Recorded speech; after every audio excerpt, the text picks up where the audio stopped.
Hello guys, para ito sa lahat ng mga aplikante as domestic helper dito sa Hong Kong na gusto magpa-refer sa akin at kayo ay overweight. Yung mga biniyayaan ng bigat dyan.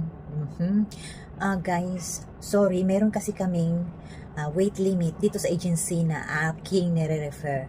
Hanggang 65 kilos lang. So yung mga nasa 66 pataas, meron nga napasa sa akin na 71 kilos siya.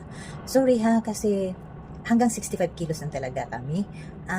Marami kasi mga employers na kliyente ang agency na mimili kasi ayaw nila talaga sa mataba. Bakit ba? Hindi naman namin kasalanan, masarap kumain.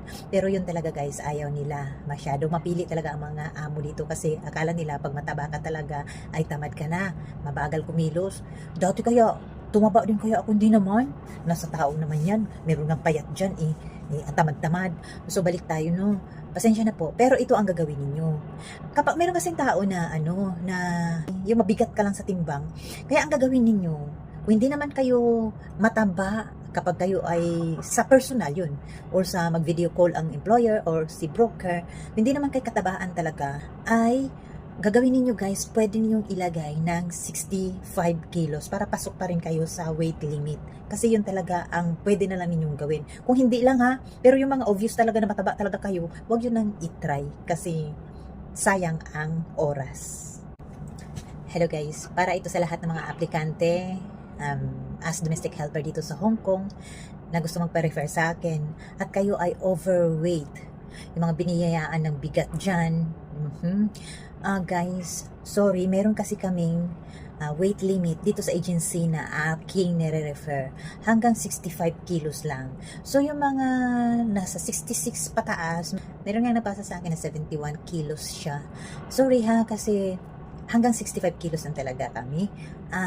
Marami kasi mga employers na kliyente ang agency na mimili kasi ayaw nila talaga sa mataba. Bakit ba? Hindi naman namin kasalanan, masarap kumain. Pero yun talaga guys, ayaw nila masyado. Mapili talaga ang mga amo dito kasi akala nila pag mataba ka talaga ay tamad ka na, mabagal kumilos. Dati kaya tumaba din kaya ako, hindi naman. Nasa tao naman yan. Meron ng payat dyan ang tamad-tamad. So balik tayo no. Pasensya na po, pero ito ang gagawin ninyo. Kapag meron kasing tao na na yung mabigat ka lang sa timbang, kaya ang gagawin ninyo, kung hindi naman kayo mataba, kapag kayo ay sa personal yun, or sa mag-video call ang employer or si broker, hindi naman kayo katabaan talaga, ay gagawin niyo guys, pwede ninyong ilagay ng 65 kilos para pasok pa rin kayo sa weight limit. Kasi yun talaga ang pwede na lang ninyong gawin. Kung hindi lang ha, pero yung mga obvious